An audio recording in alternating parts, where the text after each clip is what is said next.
الأحزاب آية بثواني فلا. أعوذ بالله من الشيطان الرجيم. بسم الله الرحمن الرحيم. يا نساء النبي لستن كأحد من النساء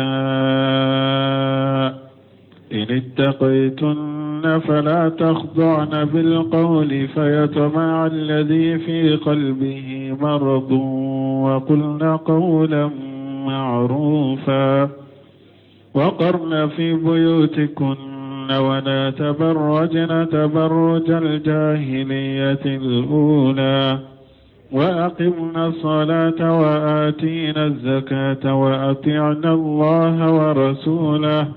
إنما يريد الله ليذهب عنكم الرجس أهل البيت ويطهركم تطهيرا واذكرن ما يتلى في بيوتكن من آيات الله والحكمة إن الله كان لطيفا خبيرا. بسم الله الرحمن الرحيم والصلاة والسلام على نبينا محمد وعلى آله وأصحابه وسلم تسليما كثيرا. سبحانك لا علم لنا إلا ما علمتنا إنك أنت العليم الحكيم. أستغفر الله الذي لا إله إلا هو الحي القيوم وأتوب إليه.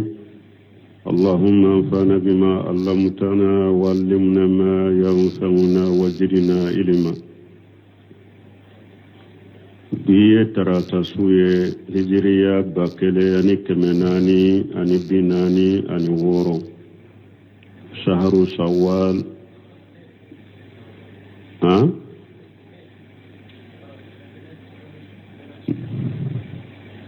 biye tene suye hijiriya bakele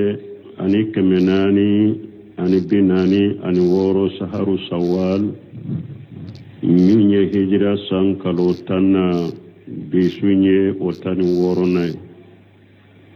miladi nasarau ka jate bafula ani mugani duru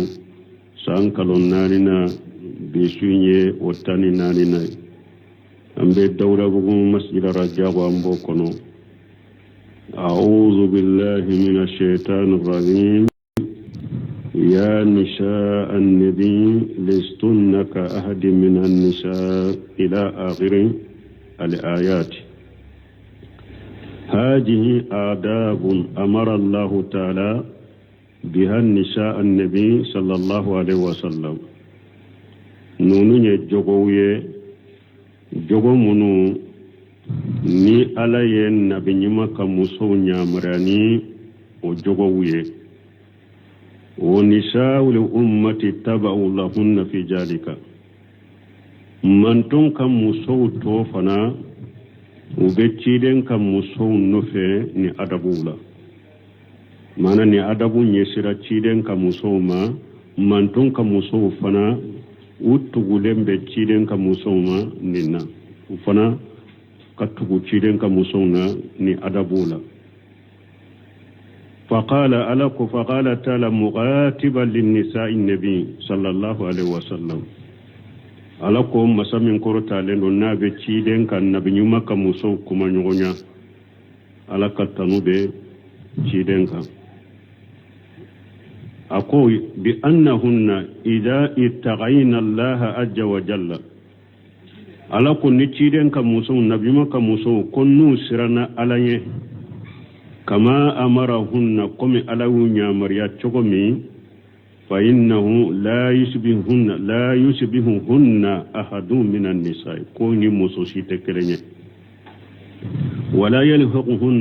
يلحقهن في الفضيلة والمنزلة مسوسي تسككو ولا فسمنتيالا أني جو يركرتا لهن كيدن كمسو على يجوغو دفوكو كما نيغونيا كجوغو جو نيسوما konnu uyo o jogo ala yu nyamara ni jogo mununye nu yu ke uni jiya ka muso si tɛ kelen ye ewa fasamantiya min bɛ k'u ye a tɛ kɛ jiya muso si to u ka fasamantiya n'u ka jɔyɔrɔ ɲɔgɔn na sɔrɔ ala ko ya nisa annabi a ko nabi ɲuman ka musow lestunna ka ahadi minan nisa'i aw ni muso si tɛ kelen ye ani jiya muso si tɛ kelen ye bonya ni karama ni fasamantiya la aw ka wusa jiya ka muso bɛɛ ye ni aya ka faamu de ala fulo k'a fɔ ye tiren ka furumuso ka wusa jiya ka muso bɛɛ ye bon ala yɛrɛ ye sariya kɛ ko minnu u ni jiya muso si tɛ kelen ye i ka wusa jiya ka muso bɛɛ ye an ba aishatu bo olu kɔnɔ ciiden ka muso dɔ rafidaw ka naniniw aw dɔw bɛ an ba aishatu bɔ silamɛya yɛrɛ kɔnɔ o bɛ faamu cogo di ni aw ko ciiden ko a sɔnna ciiden ka ciidenya ma ale ka furumuso aw ka dɔgɔyama ma se muso si ma ni ciiden ka furumuso tɛ muso min ala y'u tanu kuranna kunna k'u ni muso si tɛ kelen ye in tagayitunna n'aw siranna ala ɲɛ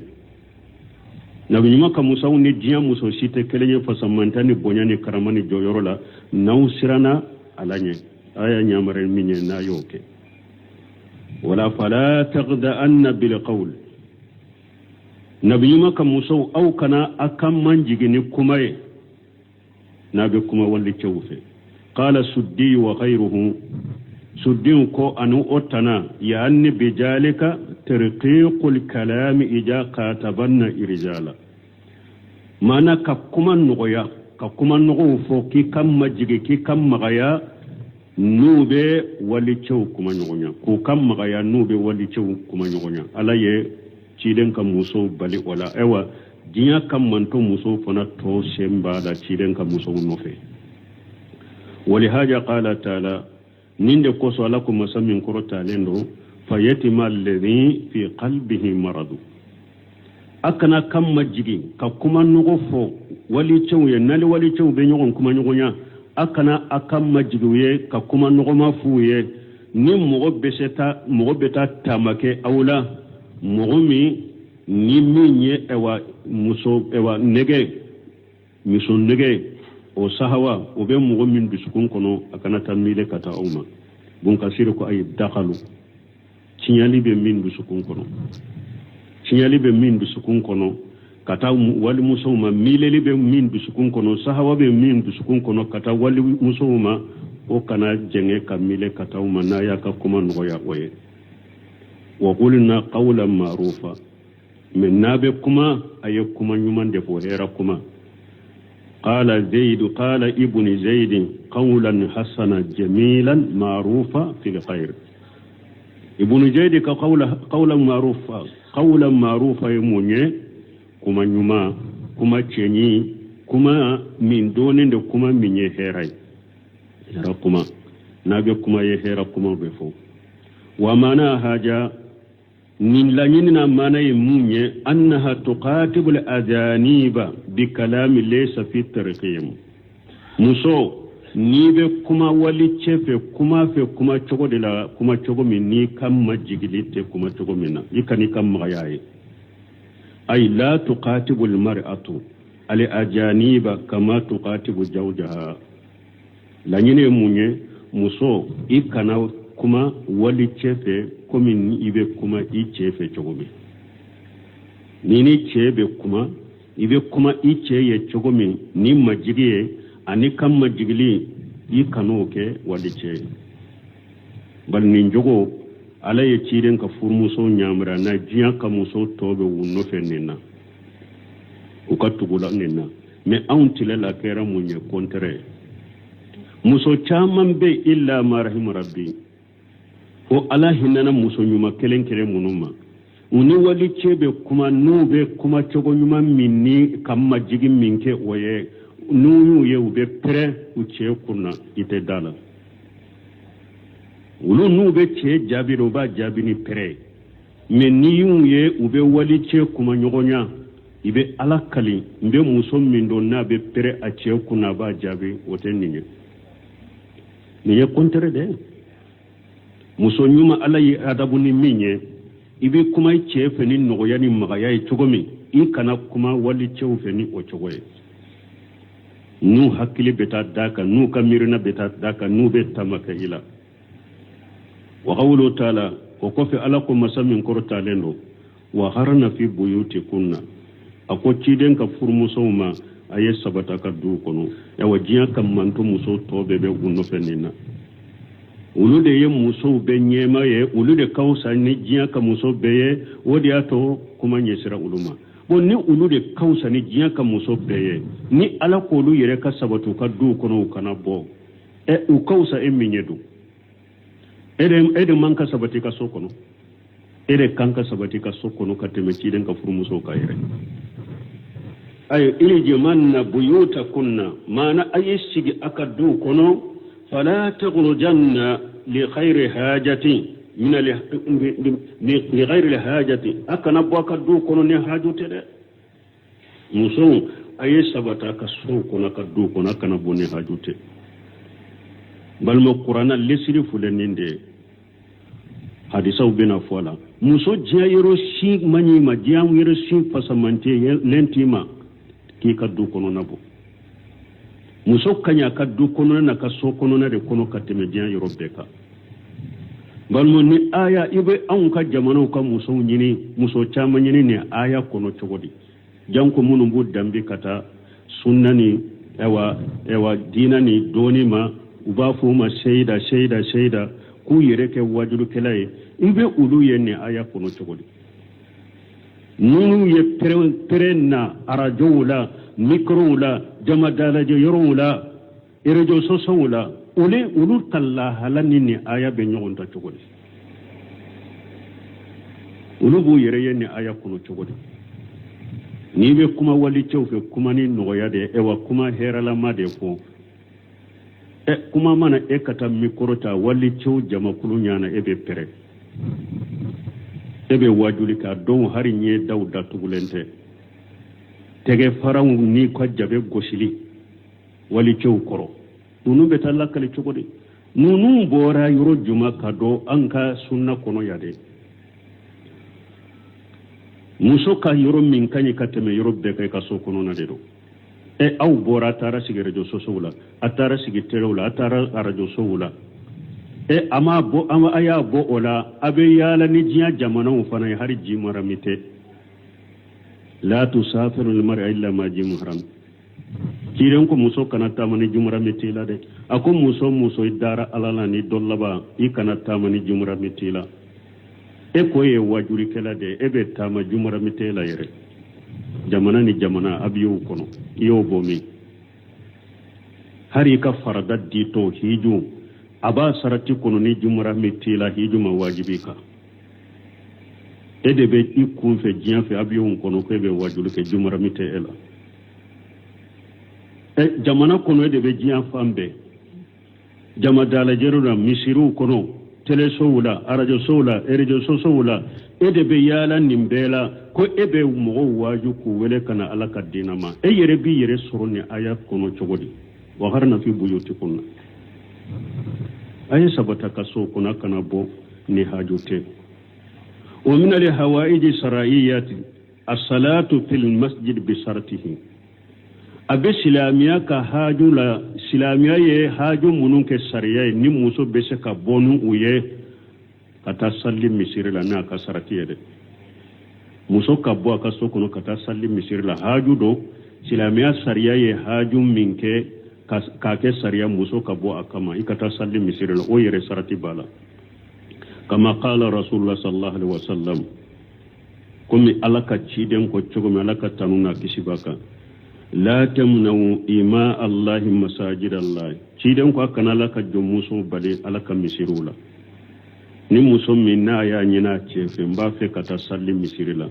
ciden ko kana bale me sarati balade wal yakhrujuna wa hunna tafilat mu yukabbo wo farikuro be suturale kasa jalantula muso kata salli misirila silamiya sariya ka haju de do nayi ika boli la daga ika ta salli misirila me farikuro be ka suturale kata ikunkolo sanfe fo infini ka buru duguma ka fufu inofe ni mo ke ka sisotini gawdo pare kolo be ka sutura kasa jalan kana ki yere la ni muso ni sarati dafara la na ya nyina chefe kumbe ta salli misir la kanu bali o fi riwayati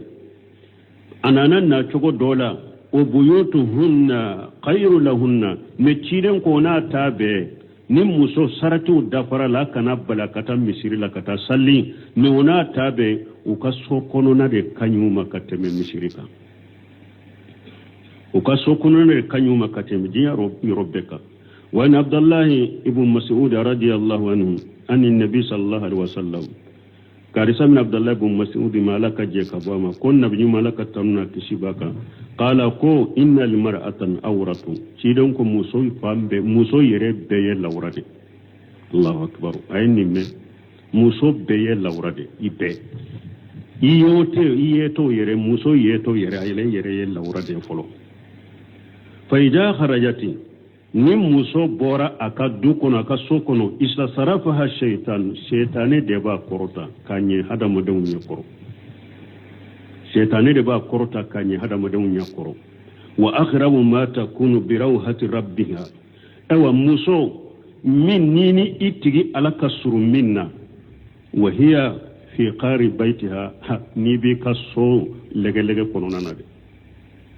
muso ini alaka suru yoromi ikake ka so kono nala ore kanyi musoma dai ikake ikaso kono nala wani nabi sallallahu alaihi wasallam kabon nabi nyuma falaka taruna kishibaka qala salatul mar'ati fi maqdaiha kidon ko muso ka salli e yere ka sanke kono ikaso kono nala afdalu min salatiha fi baitiha ore kanyi ikasalli ikaso du kenende kono ika samburu kono na lade muso ka salli ore kausa ka salla ka dukene kono wa salatuha fi baitiha aka salli aka dukene kono afdalu min salatiha fi hujuratiha ore fana kanya aka salli ewa aka fi baitiha aka salla ka sokono mana aka salli aka sanke koro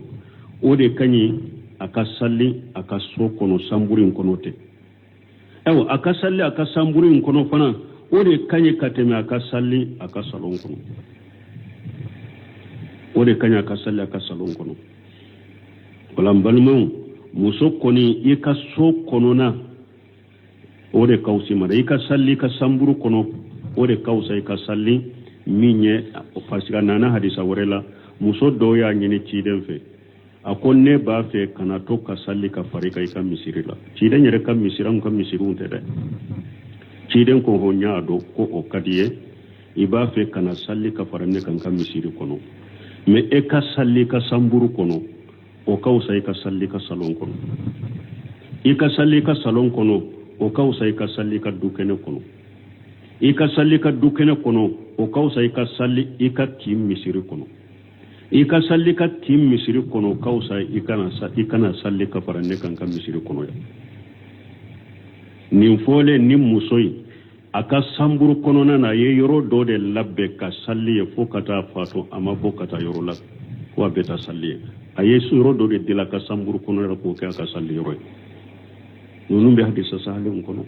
aw munum be jiyan fe abe dugu fambe fe abe awin kono ka yala ni jiyan ko abe wajule ke aw ni be yen ni hadisa kono chogodi aw kala halani ni hadisa be sika bila nyon ko chogodi aw yere de kanka adabu folo ni adabu nye silembe aw wajuri kala muso yere de ma furo aka adabu folo aka adabu ni njogo ye folo tiren ka muso furu muso de ewa kuma nye sira wulu de ma me aw de kanka tugulu ko folo aka adabu ni nye folo aka to aka so kono aka sabata ka so kono ewa ni anka jamana yinte ni muso wajuli min fule ni nye beddew ni kare ni arajo ni telewuna jama dala jero law chela aka dogo iba ya jamana minna ori ato wakati be amba fo yala antado damana sunna kura de banka jamana u bolo ba ube damana islamiya de be wulu bolo ni ani islamiya min dira ci de manute kelenye islamiya min be qur'ana kuno nute kelenye yala o de bu bolo be mundo hiro ci alaka ayaw ani ci den ka hadisa sahalew ani sarafu sarew ka tabulo koni ani ewa muso bella hala min nan ka jamana en koni kono utenyo kontade yo anta do sa damana islamiya de be wulu bolo be damana sunna de be wulu bolo min ni cide ni sebo ni salafu salihun ani min be qur'ana kono nute kelenyan to de do sa sino bella hala min na koni qur'ana te ato kono ciden ka sunna te ukalla hala non to nyagonta salafu salihu jamakulu saba sai bawo tabina ulukan muso katilela ubella hala min ani ni sita nyagonta ndala delala ka hakki manda annuma kalanya siranya damma an ka saganko an ka sagi kata qur'ana mani sunna la manhaji salafu salih wa qawlu ta'ala ni alako wala tabarrajna tabarrujal jahiliyatil ula alako kana bode komi jahilu folo tumbe bo togomi qala qatadatu ida kharajatunna min buyutikunna ni abe boaka so kono akana bo komi jahilu jogo wa kanat lahunna mishyatu wa takassur wa taqannuz parce que jahili musu folo nube tama yere kari ube tama bu yere kari ku yere janga wa nahallahu ta'ala an zalika ala yebalilike wala muso e kana kebe tama bedde kono na wala komi cheba koro tama chogo konni muso konni ni aye tama la kwa be komi che illa gosira muso manka tama komi cheba koro be tama chogo mi muso tama to kana wali che kore kana to ka ire jenge ki ire kari puru ka mo la fitina ikanoke ode ye jahili bo chogo wa qala maqatil ibn hayyan ko ولا تبرجنا تبرج الجاهلة الأولى وتبرج أليكو تبرج يموني أنها تلقي القمار على أراسها أبكن بربلا أقوم سنفي ولا تصده فيواري قلائدها وقرتها وأنقها مي أتكن بين ملكي ميني أكتشينو أكاكنا كلون ani ewa minye akabukulu ye mununye akakanye ate kuna biri meleke urura kulu sutura jahuli gochogo ninde kuna biri fule kundela me kuna burite meleke kanye da sutura ate akatilo masiru sutura kana kolo munomba la tu sutura ta kan sutura ka meleka kanna ka sutura ninde jahili gochogo muso kana bonin chogola oyebudu jalika kulluhu minha nunun bebe bo ala aka kanna kolo be kenema aka tilo bukulu be kenema aka be kenema kunna birima meleke nununa ninde togo ko jahili be togo wajalika tabarruju akon ninde tabarruje summa ammati nisa'ul mu'minina fi tabarruji o ko fe alaye mu'minu musobbe ayun ube gorobali fo kubali ukana jahili bo mu'minu musobda yakuma nyesun lubema ku be gorobalita ku kana jahili bo nube bo ku kana jahili bo wala tabarrajna tabarrujal jahiliyatil ula wa ibn abbas radiyallahu anhuma qala tala hajil ayat abdullah ibn abbas laka je kabo fula be mayenni ayakala wala tabarrajna tabarrujal jahiliyatil ula akana bo akaso kono komi jahilu fulo bo chogo قال كانت فيما بين أنه إدرس من قيسا ينبت من ننك الله أعلم بصحته ولا تبرجنا تبرج الجاهلية الأولى وأقمنا الصلاة وكفي ألكم مسوما كو أي صلينا في أشغلا كما يسلم بتشيدن كفر مسوما نمانتون كمسو توبة وأقمنا الصلاة أي صلينا في أشغلا وأتينا جكاة أي جكبو وأتينا الله ورسوله aye tugu alako aye alabato akachide labato nahahunna awwala ansar folola alaye muson ayunya maria ko jugula folo minya jahili go chogoy ayub bali wala summa amarahunna bil khair min iqamati salati ala kelen ko fe ko bali ko kana ko jugu ke minya jahili go chogo ye ayunya marani herawe oye munye kasallina ta chogula وهي عبادة الله وحده لا شريك له ويدك على كلمة توبته كان فوي فرا لك wa ita'i zakati ayunya mariya fana uka jakka fana di wa hiya al ihsanu ila al makhluqina wa yere kanyuma yake katadam somo salli wa yabbatu benu we uni alache nyuma ya waye nyuma ya ewa minye jakabo fana ye nyuma ya mimbe uni damfe unje kanyuma yake katadam somo wa atina allah wa rasulahu wa haja min babi atifil ammi ala liqas ubafo ninde mako atifil ammi ala liqas ka fingoro balita kabila fenkere kereka mana nako wa atina allah ya ala bato e ciden bato li donna wala nako ay ala bato ciden bato li donna wala me asagira ka ciden kere ya wa rasulahu ana ka cide ako fana la bato wa qawlu ta'ala ni ala ko musammin koro talendo inna ma yuridu allah ala ya allah nyini de yuji huba ankum yurijisa ala ya allah nyini de min yeka junubu anu fenso bilen jogollan kunu ni junubu ala ya allah nyini kulu de ta ko bo auka ahlal baiti ciden ka so mo goddum kaw ala ya allah nyini ka junubu de ni jogollan kulu de ta ko bo auka ciden ka so mo ويطهركم تطهيرا انا او سنيا فنا سنيا دامبلا الله يالا ني او كا جنوبون ني جوغولان كولو دي تانو كاتانو يكوبو او بولو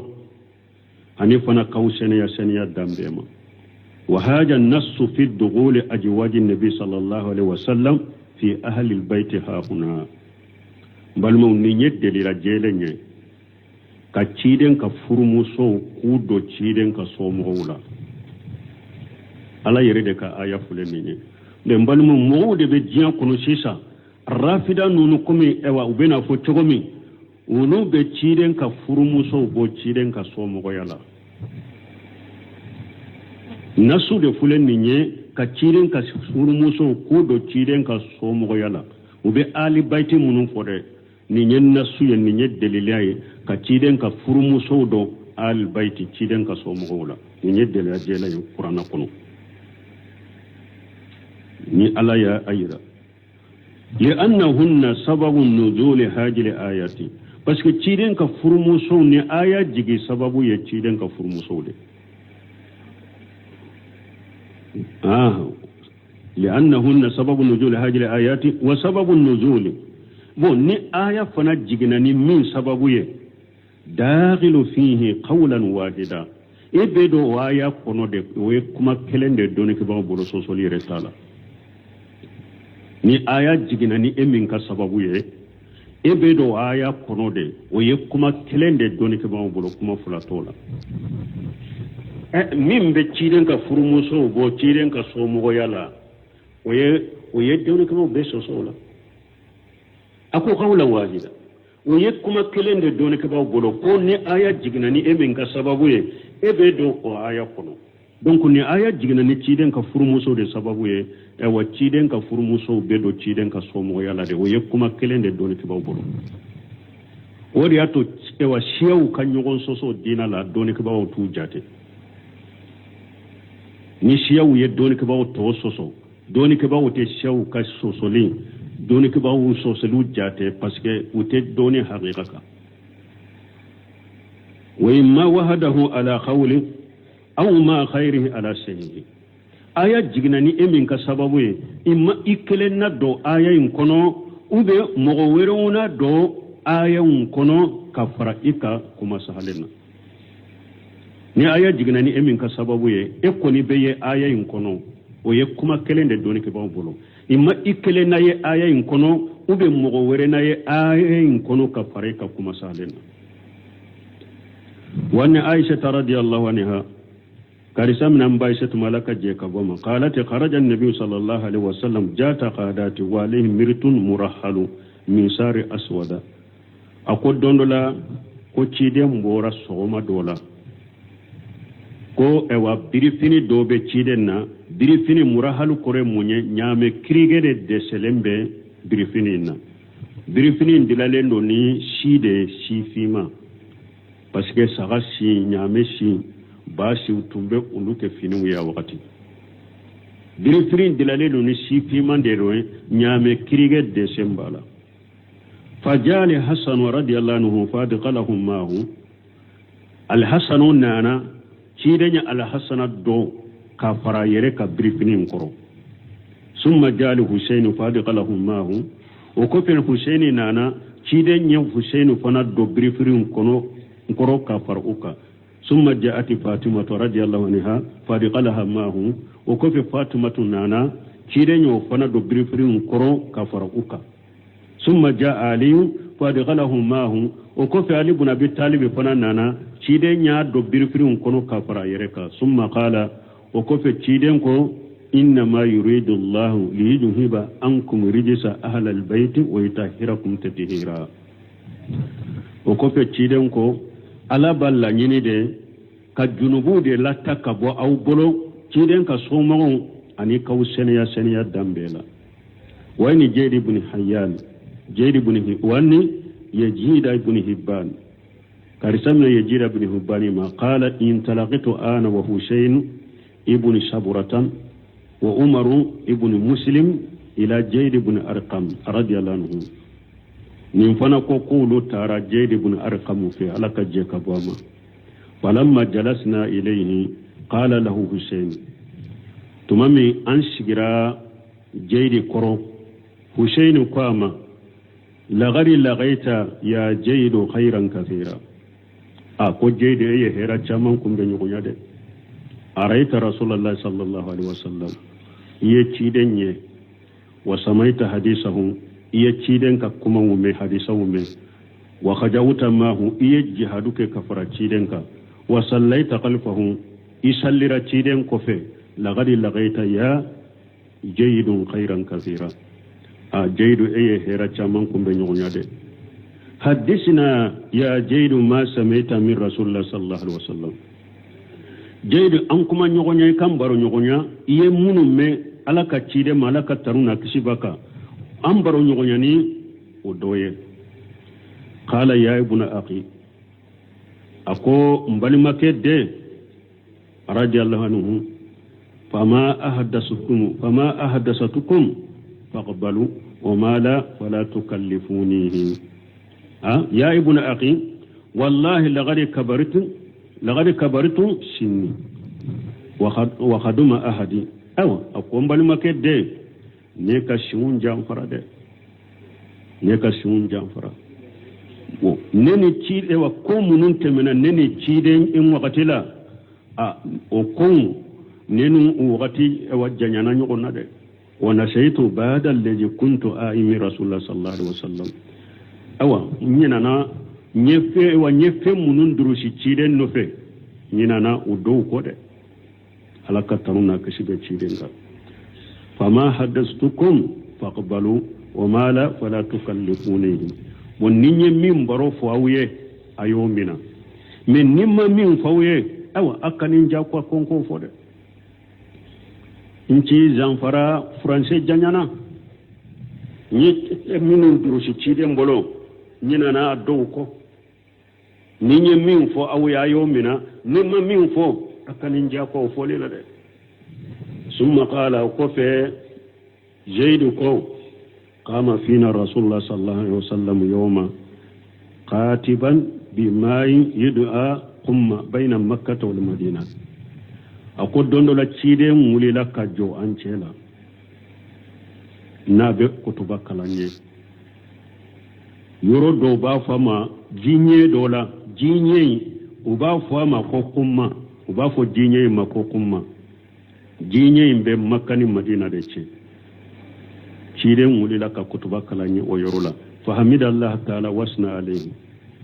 ciren ya alattanu katanu musage kata alama o waja ciren ya waji wajakara ya hakili jige summa qala ko fe ciren ko amma badu akun ninnin temena ka boy ala ayyuhan nas aku hada madun fa inma ana basaru ne hada madende يوشك أن ياتيني رسول ربي فأجيب أكتلين تيجي على كتشيدين كنما نكاجابي من ملك الموت وأنا تارك فيكم الثقلين نبي فنجري من فلاتو أو بلو أولهما كتاب الله تعالى فيه الهدى والنور فنجري من فلا وفلا يمونيه على كتابه كندا بالا نورو بالا فوقجوا بكتاب الله واستمسكوا به أيوة أي على كتابه أيا منا أكن يوم يامرنا من عليه فحصل كتاب الله عز وجل ورقب فيه كيدن يمغول لا سكتا على كتابهما كل كانوا كتا على كتابهما ثم قالوا كف كيدن كو أهل البيت أنك صومه أذكركم الله في أهل البيت mbe ahakili jigi alala ninka somogo ye ujakkirukumullah fi ahli baiti mbe ahakili jigi ni alaye nka somogo ka kibariyala salasa sinya saba faqala lahu husayn man ahlu baitihi ya jaydu husayn ko jaydu bun arqamuma ako jonye ciden ka somogo ye jonye alaysa nisaa'uhu min ahli baitihi yala ciden ka furmuso te ciden ka somogo lawa qala nisauhu min ahli baitihi jere bun arqamu ko ako ciden ka muso be ciden ka somogo de la ciden ka muso ye ciden ka somogo de ayofo ni hadisa be muslimu kono e beta sigi chogodi wala ko be ciden ka furmuso bo ciden ka somogo yala janko mba aishetu ebe ta ubo chogodi kurana ayaw fule hadisa fule ni hadisa be sahih muslim kono walakin ahlu baitihi ako ciden ka furmuso ye ciden ka somogo ye ne ciden ka somogo ye ewa sinu kan somogo ye don fana ye man hurima sadaqata ba'dahu jakka haramu yara mugo munum bolo ciden ko fe ulu ye ciden ka somogo ye ka faraka musoka jakka haramu yara munum bolo ulu ye ciden ka somogo ye kafara ciden ka musoka qala umanhum husainu kama ko jaka haramu yara jombolo qala hum alu ali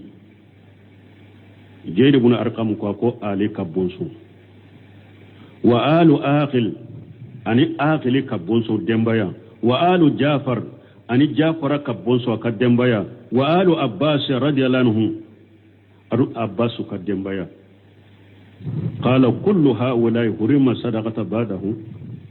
وشينو كما كو جكا حرام يرى نونون ببولو تشيدن كوفوا قال نعم جيدو كوكو ومبال متشيدن كسومو تقريش بيده بني هاشم ولود تشيدن كسومو بني هاشم فنا المستقيمين منون تيرلا دينا لكاكل لمنا دومي شنو نيمام لمنا kakel limana jonye make mo tile nyenye ni mo jole ye dinaka ini ciden ka suru chogo ciden ka so mo tiyede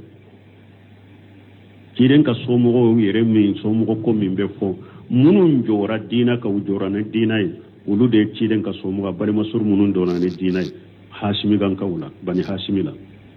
ali ibn abi talib ka dembaya aghilu ka dembaya jafaru ka dembaya abbasu ka dembaya nunu ya ciden ka somo ka faraka furmusoka summa alladhi la yasukku fihi bun kasire ko kofe min ni hada madente shikala man tadabbara alquran mugo ya qur'ana ta shika jatemina anna nisa nabi sallallahu alaihi wasallam dakhilatu ibadu ko ciden ka furmuso donendo fi qawlihi ta'ala inna ma yuridu allah liyuzhiba ankum rijsa ahli albayt wa yutahhirakum tatheera bun kasiri ko akon min ni sikatala ni mugo ye qur'ana jatemina ka tagasi aba yiri la ibado ko ciden ka furmuso donembe ciden ka somogo la udononde ni ayala ni alako ala yalla nyini de kan ewan nogo ni junubu de la takabo aw bolo ciden ka somogo ani kaw seneya li dafalena ni sikate minna ni qur'ana jate minna ciden ka somogo be donni aya kono de aka furmuso u be donni aya kono de ni mugo ye qur'ana jate minna sikate minna ni mugo ye qur'ana jate minna ka tagasi ciden ka furmuso donnembe ni aya la ka fo aka furmuso ya aka somogo de fa inna shiyaqa li kalami ma hunna parce que kuma yin samala kafara wuludeka ala yakuma sama kafara wuludeka wali haja qala ta'ala ba'da haja kullihi ninde koso ala ko nimbe kofe wajkurunna ma yutla fi buyutikunna a ko ciden ka furmusoma aye miri ni fenya akatasi ni fenye min bake kala akaso kono kuma bette menen ka way tahirakum titihiratte menen ko fa alay ninde tuwala aye miri fenna akatasi fenna min be kala akaso kono min ayati llahi wal hikmati alaka ayaw ani hadisa munun be kala akaso kono ayetta sino fana kamirino fana kafani fana korta bade ni nya korta bade ciren ka furmusoma qur'ana tumbe kala ka sokono hadisa be kala ka sokono ay wa amalinna wajkurna bun kasir ko Allah nyere munye wa amalinna bima yunajjilillahu tabaraka wa taala ala rasul sallallahu alaihi wasallam fi buyutikunna min alkitabi was sunnah kuma Allah nyere munye ciren ka furmuso aye barake ni fenye ala bake kam min jigi masamma hera ka chakorta leno abake kam min jigi aka ciden ka aka sonunun kono aye barake naide alaka kitabu aya munun be jiga aka so e wa ciden ka so kono harisa munun be jigi ciden ka so kono aye barake no yede aye barake no yede ciden ka so mo qalahu qatadatu wa khairu wahidi qatada duyen ninfo ani doni kama hari mo kelente wajkuranna hajihi ni'amata allati qusisitunna biha min bayni nas ayo aye miri katati ni nema la de ni nema min fule ni nye ni ala ye au fuftiren ka furmuso ni ala ya au kere ni nye ka bo hada madon to chela ala ciden ka furmuso kere ni nye ka bo hada madon to ka chela hada madon to chela qur'ana be jigi ciden ka so kono hadisa be jigi ciden ka so kono ni nye nema ni ala ya kuye anna li wahaya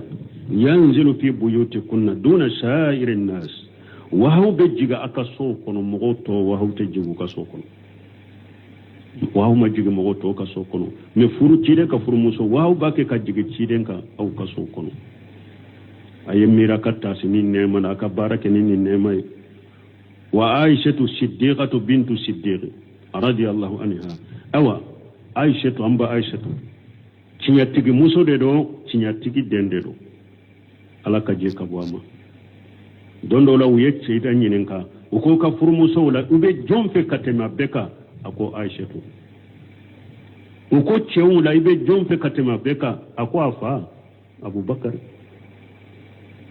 meshiya una rafida uluka binyenye silente fuma kula ko sini nunundete au fana koko au be ciden ka somo la fasadela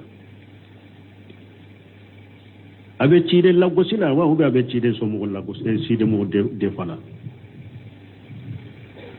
siddiqatu bintu siddiq amba shetu cinya tigi de musura la kaje ka bwama awla hunna bi hadhihi ni'amati amba shetu minye cinya tigi dendo alede kakani ni nema ye kateme ciden ka furmuso tokaya wa hajja hunna bi hadhihi alqanimati alede ni yorosoro ni nema ni nin kanima ye kateme ciden ka furmuso toka wa qassuhunna min hadhihi ramati al-amimati alede kere alendo ni nema kateme to fanaka ni nema la bolenye kateme to fanaka fa innahu cide lam yanzil ala fa innahu kuni anatu wa haw mad'a fa innahu lam yanzil ala ar-rasul sallallahu alaihi wasallam wa hayu fi firashi muratin siwaha wa haw madli kajigi cidenka ka to muso shi ka dilanka nan ba shi tute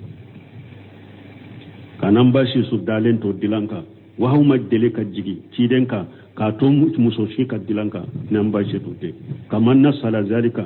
kuma ciden yere nasu ko la chokomi salawatullahi wa salamu alayhi alakatanuna kishi baka qala ba'dul ulama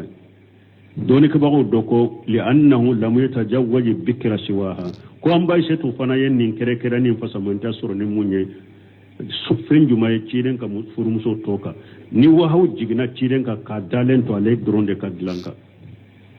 wahaw ma dele ka jiga ka muso wore ka dilanka nate ala ya kerekerani ni nye munye muso tokla fo cide mam muso bogo tigini furu ni alete ciden ka furu muso ya furu bogo tigini kam ni ayeb min ka bogo tigila ma furu o yamba shetude wala mu yanamu maha rajulu fi firasiha siwahu mugo shima delika da ka fara amba shetu ka dilanka ni cidente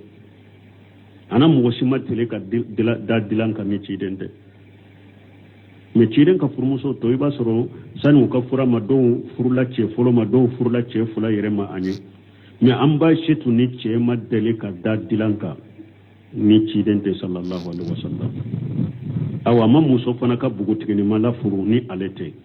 fanasaba an tuqassa bi hadhihi almajiyati donc akaka an ba shetu ka kere ni kere ya fenya ni titrier وأن تفرد بهذه المرتبة العالية أكاكا أنباشتك يا وكاك لنكولويا من مرتبة من قرطة للو ننكاكي أركلنتاي ولكن إذا كان أزواجه من أهل بيته نتشيدن كفرموسو كيرا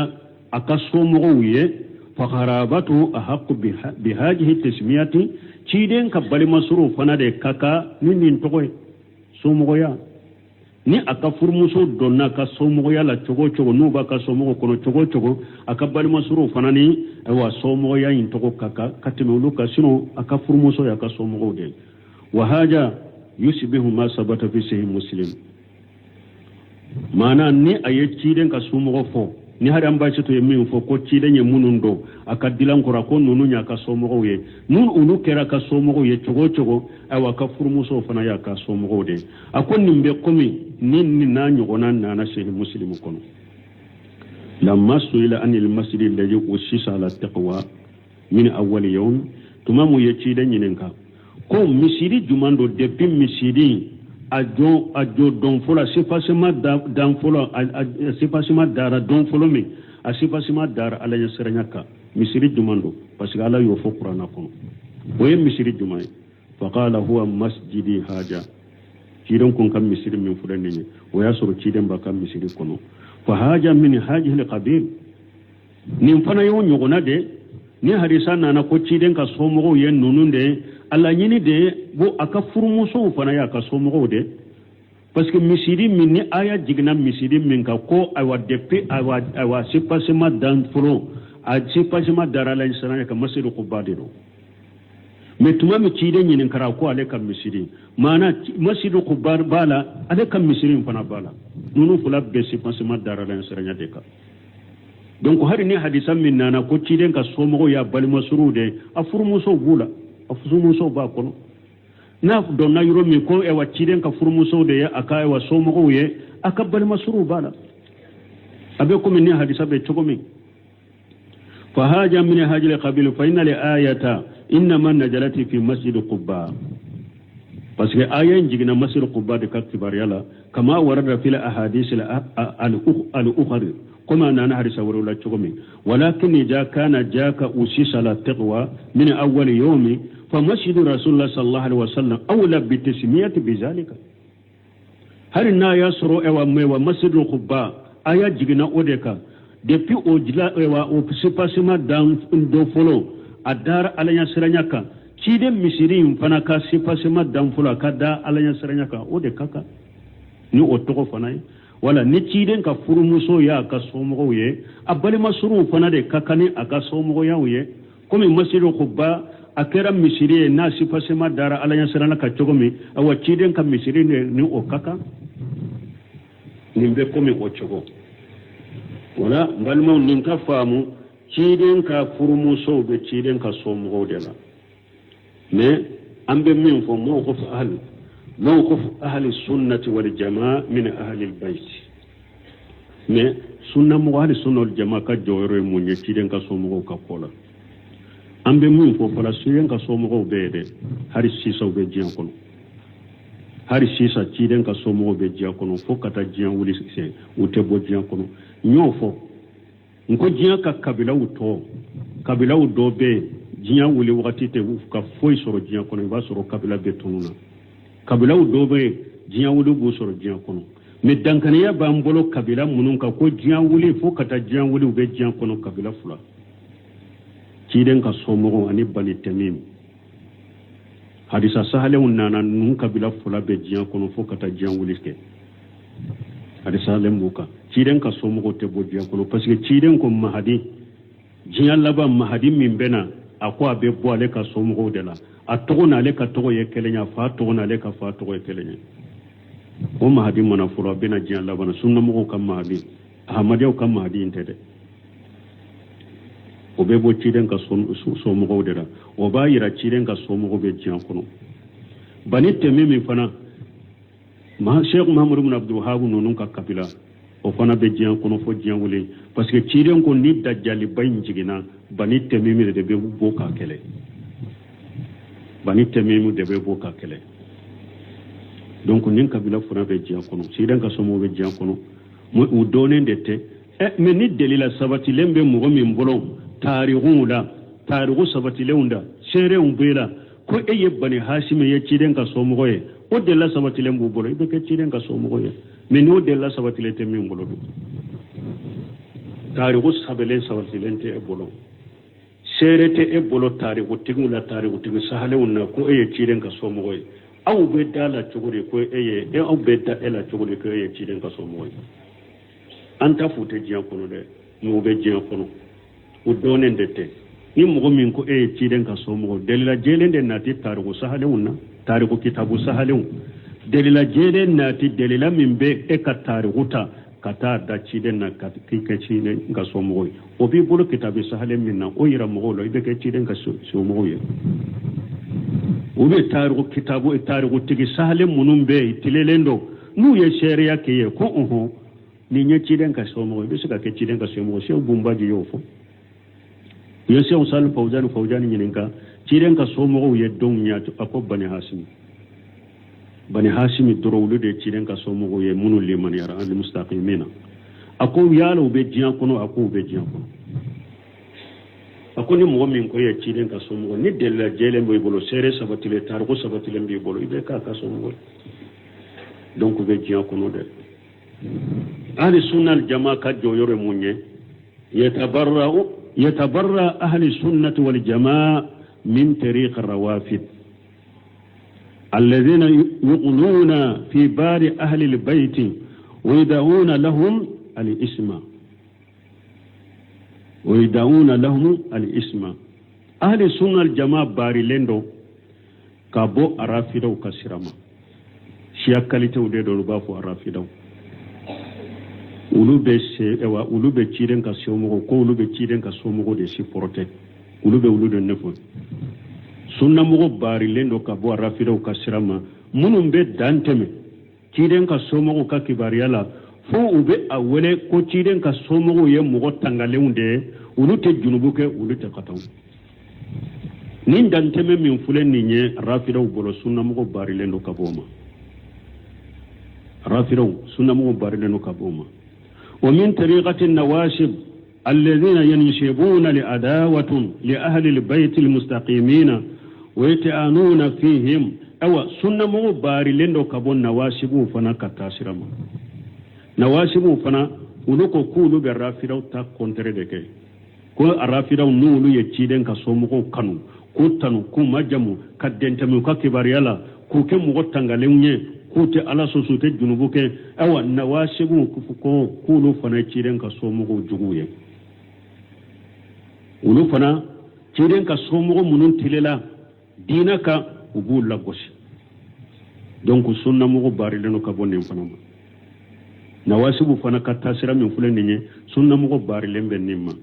ka ciren ka somugo ko ku juguya munun si wanjora dina cinya ka ku lagosi sunna mugo barilen ben ni sira fana ma سيرا سبنا ومن طريقة المبتدئات القرافين الذين يتوصلون بأهل البيت ويتخذونهم أربابا من دون الله أو السنة مغبار لنو كبو بديا مغفنا كسرما خرافات بديا مغ خرافات سنة مغ أهل السنة والجماعة بار لنو كبو لفنا كسرما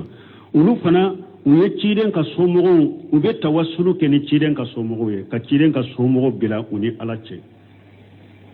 ko ciden ka somogo de be se ka ala deli wuli ciden ka somogo de be se ka wulu do arjanna kono donc ye ciden ka somogo mina ku ke ala ye ku bato komi dowbe Hussein ka kaburu bato ani al Hasan ka kaburu nugu bato be kantigeli kola donc bidiya mogo munu ne qurafati munu fuleni la halayina akaburu bato no be ciden ka somogo nugu bato ku ke chamance ku bilamuni ala ce nugu ke ala ye ku bato ka far alaka sunna mogo ahli sunna jama bari leno ka bonnen fanama nin jama saba fa ahli sunnatu fi haja li babi wa khayrihi ahli sunna nin bondala nin bonda tana ala manhajil mu'tadil wa siratil mustaqim ahli sunna wal jama nin bondala ciden ka somogo bondala ani o bonda tana ahli sunna be sira minka siratilele siramin tilele no alladhi la ifrata wala tafrita siramin faratu tala danteme tala wala jafa wala quluwa ima ciden ka somogo labila uma danteme ka kibariya la fana fi haqqi ahli albayt uma danteme uma masurunya uma danteme ciden ka somogo ka hakkela wa khairuhum anu ulutana ahli sunna jama tabolo ninde uluka tabolo de tabolo tililenye tabolo minye sira tililenye sunna ahli sunna jama ka tabolo yo ode uma farati uma masurunya ciden ka somogo ka kibariya la uma danteme ka kibariya la umu labila uma danteme ula uka hakkela nulu tanaka hakke wa ahli albayt almustaqimuna yunkiruna alqulubu fihim awa ciden ka somogo munum fanan tilelen do dina yereka munum bake ka danteme uka kola uya na karya uka umaso uma jena yo munum bake ka danteme ciden ka somogo ka kibarela ciden ka somogo munun tilela dinaka uyu o fana ko umasoma munun danteme la uka kola umasoma wa yatabarrauna min alqulat ciden ka somogo tilelew o bari lendo ka bod danteme goma rafida nunu ni bidia mo munun bu bato ciden ka somogo tilelew dinaka o bari lendo ka bon nunu فقد حرق أمير المؤمنين علي بن أبي طالب القلاة الذين قلوا فيه بالنار علي بن أبي طالب الرافدة منون دانت منا عليك كباريالا شيا منون دانت منا عليك كباريالا علي من أكو جانين تاسمد علي بن أبي طالب منون دانت منا كباريالا فهو قام إنك الإله الحق إنك الإله الحق ede ala yere chinyala munu nyin ninfo aliye ayu mina ku jani tasumade ko ayu jani ni tasumade ali ibn abi talib radiyallahu anhu wa akharrahu ibn abbas ala qatlihim lakin yara qatlahum bi shayf badalan min at-tahriq awa abdullah ibn abbas tumami ashirama ko munu ndante mina alika kibariyala ayu jani ni tasumai ufagali ibn abbas yo sabati aya ali sabatoka me ibn abbas ko tunkan ku fagani ba murude tasumate fagarani tasuma mine ko janini tasuma ni me ibn abbas ma so de me asonna aya ali sabati u fagali abben aya awa ali benyonya wala yo sabati me faga chogo ako tunkan ka fagani ba murude ni janini te wa talaba ali radiyallahu anhu abdullah ibn saba أراس القولات ليقتله لكنه هرب واقتفى علي بن أبي طالب أي عبد الله بن سبا أيو نيني منون دان تمنا وكيدن كسومو كباريالا ونيما يه عبد الله بن سبا ده علي بن أبي طالب يا نيني كو أبا فغا أبوليلا أتاردو علي بن أبي طالب ما سو أبوليلا أتاردو أوا مبالمو كيدن كسومو تبيده والنبي عبد الله أمر بن عائشة رضي الله عنهما أبي عبد الله أمر بن عائشة لك جيك أبو فلابي قال سمعت رسول الله صلى الله عليه وسلم جهارا خير سر أكو علي متشيد ما كنك كو بندو تده شيرين كان كروتانا يا ما بندا يقول علي متشيد ما كنك بندو تده شيرين بافو إن آل بني فلان ليسوا بأولياء أوا أكو كرساو كدولو تنك بيسبغو يده do ko karasa ka do karasai temene keraka abe sarahu la do ko bani umayya do ko bani abi talibi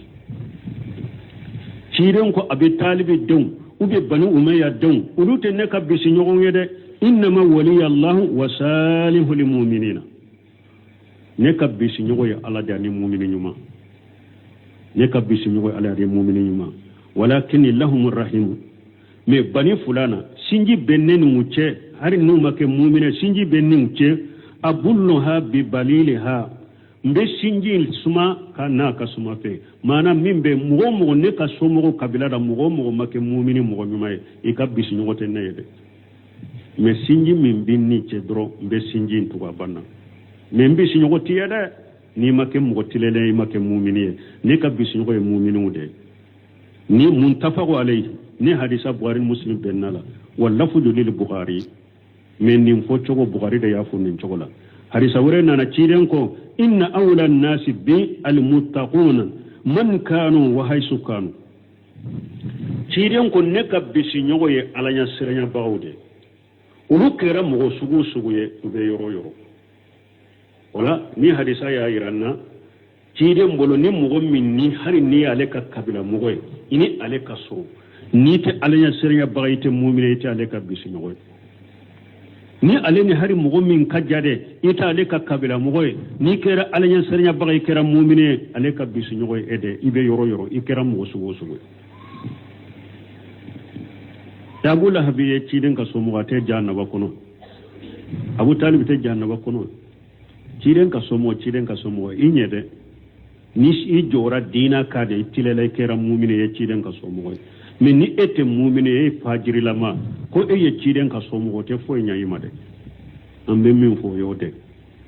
ni hadisa bi ahmadu kono ani bajjaru ani ibn hibban sheikh albani ya allah saha ni ka so mo karasa den ni ka so mo te wulu yede bani abi talibi den bani umayya den ni ka so mo te wulu yede ni ka so mo ye munu nye ala ne ka bisi nyogo minya ala ani mu'mini nyuma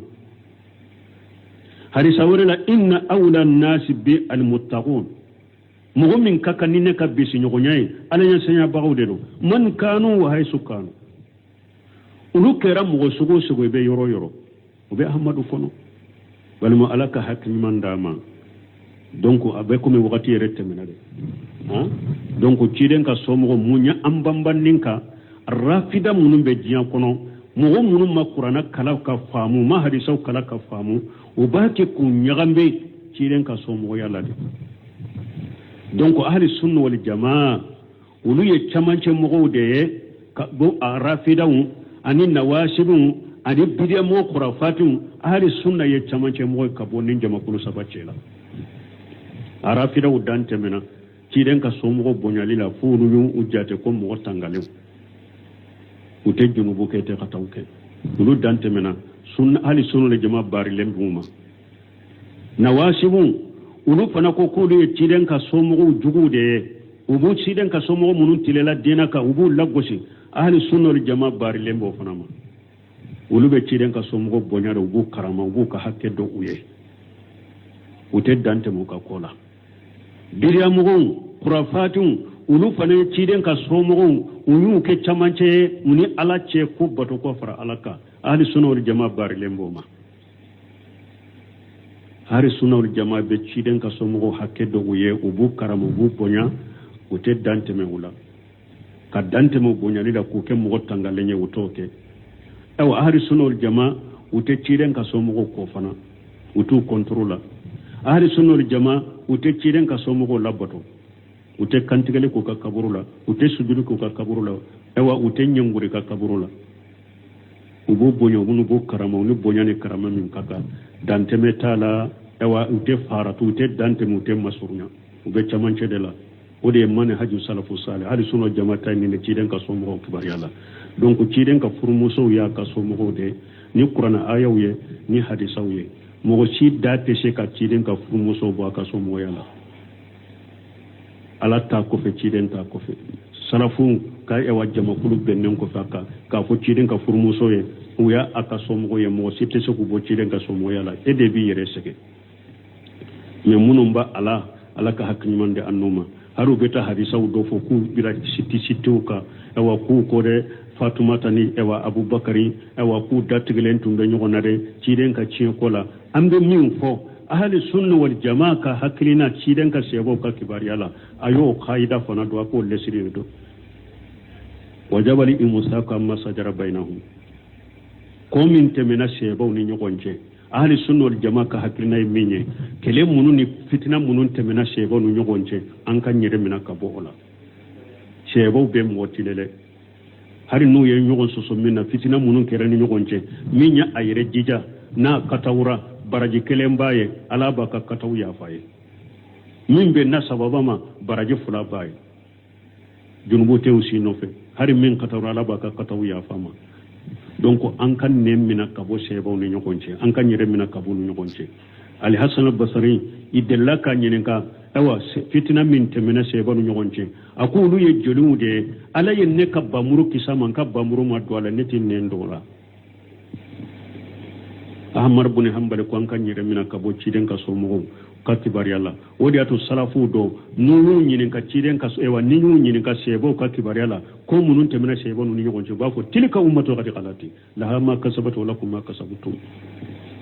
jama kulule do yuka ko temena yuka bara munun ko kabara sarabuya au kabara sarabawiye donc kanam mo shibila ko ibe fen fo ciden ka sebo wiye ahli sunna wal jamaa ka haklina inne mina kabo ko munun temena sebo nu nyonje inne mina kabo la wode be risala kono wa wajaba li imsaku amma sajara bainahum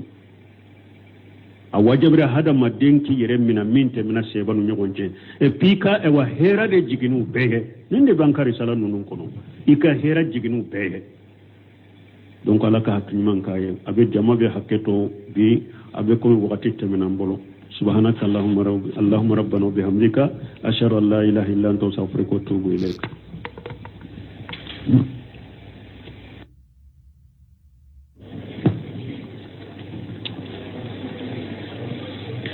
سورة الأحزاب آيات 9 أعوذ بالله من الشيطان الرجيم بسم الله الرحمن الرحيم يا نساء النبي لستن كأحد من النساء إن اتقيتن فلا تخضعن بالقول فيطمع الذي في قلبه مرض وقلن قولا معروفا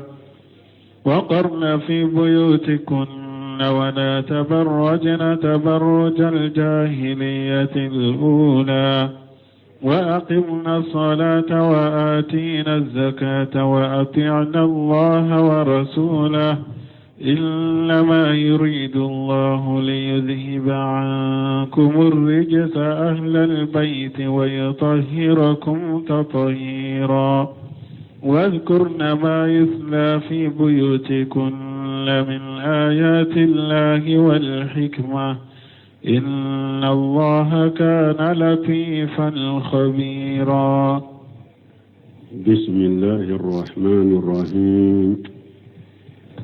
والصلاة والسلام على نبينا محمد وعلى آله وأصحابه وسلم تسليما كثيرا.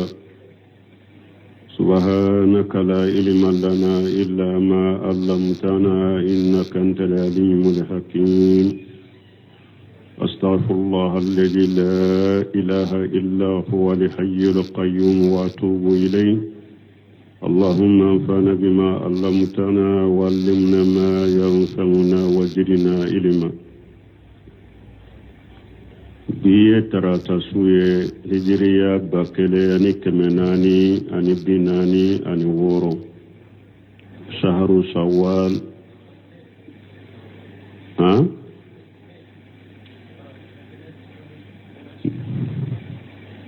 biye tene suye hijriya bakele ani kemenani ani binani ani woro shahru shawwal minye hijira sankalo tanna bisunye otani woronai miladi nasarau ka jate bafula ani mugani duru sankalo nanina بسويني وطاني ناني ناي أمبي الدولة بقوم مسجد رجاق وأمبوكونو أعوذ بالله من الشيطان الرجيم يا نساء النبي لستن كأحد من النساء إلى آخر الآيات هذه آداب أمر الله تعالى بها النساء النبي صلى الله عليه وسلم نوني جوغوية جوغو منو ni ala ye nabi ɲuman ka musow ɲamarani o jogow ye o nisaul ummati taba'u lahunna fi jalika mantun ka musow to fana u bɛ ciden ka musow nɔfɛ ni adabuw la mana ni adabu ɲɛsira ciden ka musow ma mantun ka musow fana u tugulen bɛ ciden ka musow ma nin na u fana katugu ciden ka musowna ni adabula فقال تعالى مغاتبا للنساء النبي صلى الله عليه وسلم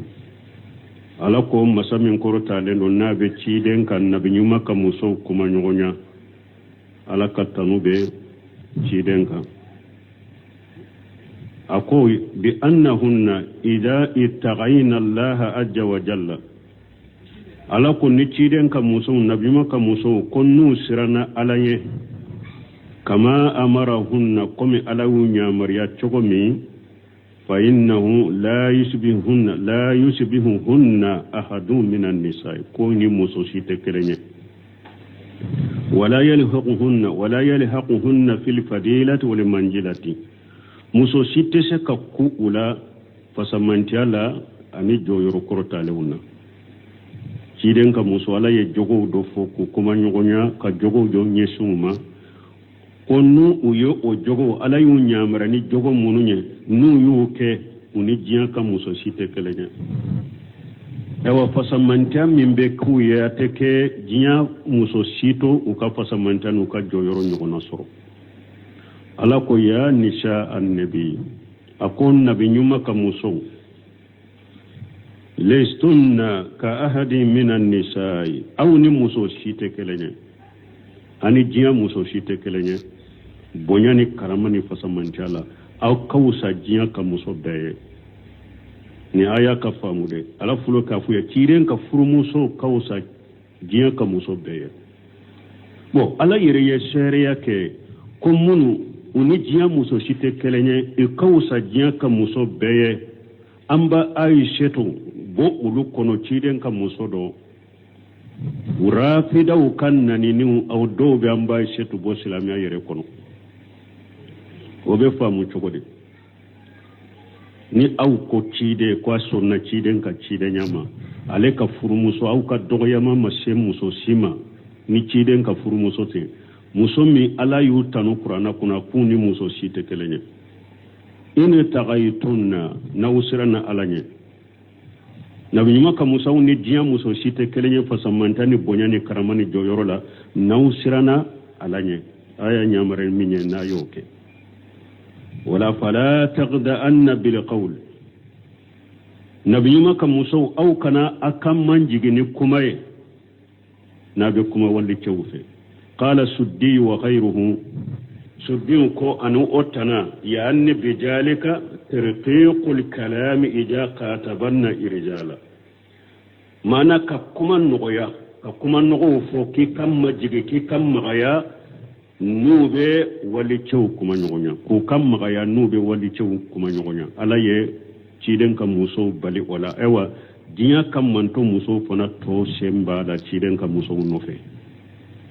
wali haja qala taala ninde ko so ala ko masamin korota lendo fayatima alladhi fi qalbihi maradu akana kam majigi ka kuma nugo fo wali cew ye nali wali cew be nyogon kuma nyogonya akana akam majiguye ka kuma nogoma fuye ni mogo beta tamake awla mogo mi ni minye ewa muso ewa nege miso nege o sahawa o be mogo min dusukun kono akana tamile kata uma bun kasir ko ay dakhalu cinyali be min dusukun kono kata wali musoma mileli be min dusukun kono sahawa be min dusukun kono kata wali musoma o kana jenge kamile kata uma na ya ka kuma noya oye wa qulna qawlan ma'rufa